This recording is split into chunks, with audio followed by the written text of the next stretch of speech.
Ano nga ba ang nangyari sa pinakamalaking street vendor na nailala sa pangalang Diwata? Nagsimula sa biglaang pagyaman at pagpaldo sa negosyo ay bigla na lamang itong lumagapak sa mundo ng social media at sa business na kanyang ginagawa. At ang dating dinudumog ng mga tao, ngayon ay hindi na to pinapansin. So kahit sinong tao nga ay talaga namang kilalang kilala ang pangalang Diwata. Dahil si Diwata lang naman ang nag-iisang tao na talaga namang nagawa niyang sumikat at umugong sa buong Pilipinas sa loob ng isang taon. At sa loob nga ng isang taon na to ay nakuha niya yung maramyang buhay. Nakapagpatayo nga siya ng magarang bahay at nakapagpatayo ng iba't ibang branch ng Diwata Pares Overload. Pero sa kabila nga ng kanyang kayamanan ay hindi niya to na-maintain. Dahil unti-unti nga itong lumagapak at bumagsak. Kung nagsimula nga siya sa mabilisang proseso, ay mabilisang proseso din ang kanyang paglagapak sa mundo ng social media at sa pagiging street vendor. So kung gusto nyo nga malaman kung paano yumaman at kung sino nga ba talaga itong si Diwata, ay tapusin nyo tong video. Kung handa na nga kayo ay let's go to the main topic. Utangan. Tapos ang problema pa, doon sa isang bansa, Quezon City, na pinoproblema ko ngayon, mayroon silang previous balance doon sa may-ari na 300,000 plus. So ako yung magbabayad. Kaya masakit.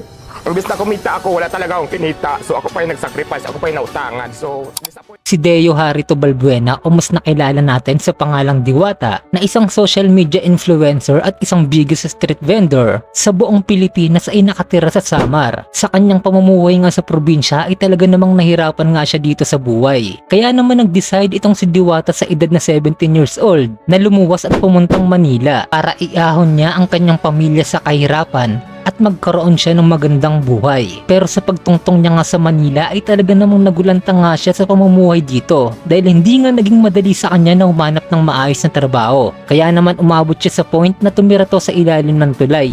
Dahil nga sa walang tumatanggap sa kanya ay wala siyang choice kundi piliin ang ganitong buhay at pagtiisan kung anong meron siya ngayon. Habang lugmok nga siya sa buhay, ay naisipan niyang sumali sa Will Time Big Time. At dito na nga nag-umpisang mabuo ni Deo ang pangalang Diwata. So para sa mga di nakakaalam ay si Kuya Will nga mismo yung nag-isip ng pangalang Diwata para kay Deo. Pero sa pamamalagi niya nga ay Kuya Will ay hindi rin siya tumagal dito at bumalik ulit sa pamumuhay sa ilalim ng tulay. Matapos nga ng ilang buwan ay nakita ulit natin ang itsura ni Diwata ay sa isang media, kung saan naman ay nilagyan nito ng title, Bading Sinaksak Umano sa mukha ng kanyang kaibigang pinapalayas niya. Nagmula sa kalangitan, lumagapak sa kalupaan, narito na sa inyong harapan ang nag-iisang Diwata na mukhang kawatan. Dahil nga sa kanyang mga sinabi dito ay unti-unting nag-trending sa mga social media. At dito na nga din nag-umpisang sumahal si Diwata sa It's Showtime Miss Q&A. At nakuwento niya nga dito na ang trabaho niya nga raw dati ay construction. Pero bago nga magsimula yung pandemic, ay nahinto yung kanyang pagko-construction. Dito na nga siya nag-umpisang subukan ang maging street vendor. Pero that time ay ang kanyang mga tinitinda ay mga chichirya at biskwit pa lamang. At nung makita nga siya ng kanyang kaibigan ay sinabihan siya neto na nandyan na din naman daw itong si Diwata sa pagtitinda. Siya na nga raw yung bahala sa mga lutuan niya. At magtinda nga raw sila ng pagkain. At dito na nga nag-umpisang unti-unting umangat ang kanyang pagtitinda. Nagsimula nga sa mga chichirya hanggang sa umabot sa pagbebenta ng pares. At dito na nga pinangalanan ni Deo ang kanyang pares na Diwata Pares Overload. So dahil nga sa wala siyang maayos na pwesto at kung san-san lang siya pumipwesto, ay pilit nga itong pinapatalsik ng mga MMDA dahil sa kadahilanan na napakaraming tao nga rin pumupunta sa kanya at nagdudulot nga ito ng matinding traffic. Nung magkaroon na nga siya ng budget ay tinayo niya ang kanyang Diwata Pares Overload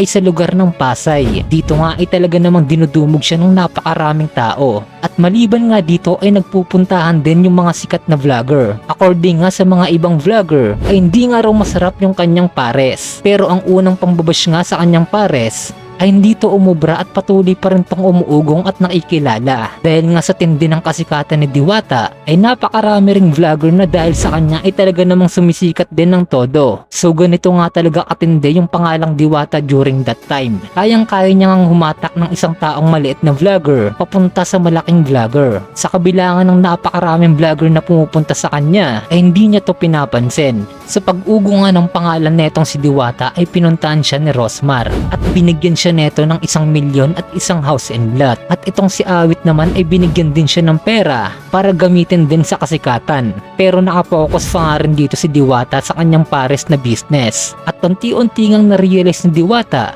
na kailangan niya ng gumawa ng isang social media. Dahil nararamdaman nga ni Diwata na parang ginagatasan siya ng mga vlogger. Nung palagi ngang pinupuntahan si Diwata ng malalaking vlogger at marami rin sa kanyang magbibigay ng regalo na kailangan niya, ay hindi dito napansin ni Diwata na unti-unti ding nagbabago yung kanyang ugali. Kasabay nga ng pag-angat ng buhay ni Diwata ay sumabay din itong ego niya. Ang dating walang attitude ay biglang naging ma-attitude na para bang siya yung may-ari ng Pilipinas. At dahil nga dito ay unti-unting napansin to ng mga tao. Once na pinupuntahan nga siya ng mga vlogger, ay hindi siya dito nagdadalawang isip na i-reject ang mga ito. At ito nga ang naging hudyat ng mga vlogger na mahanapan ng malaking butas para tuluyang pabagsakin itong si Diwata. Dahil kada video nga nila ay nakikita yung tunay na ugali ni Diwata. At dahil nga dito ay nagtrending to sa Facebook. Sa milyon ng fans ni Diwata ay unti-unti itong nagiba at nasira yung kanilang mga tiwala. At talaga namang hindi nila nagustuhan yung inasal na itong si Diwata. At kapansin-pansin na rin na wala na talagang halos kumakain sa Pasay branch na itong si Diwata sa kanyang parisan. Dahil according sa ibang vlogger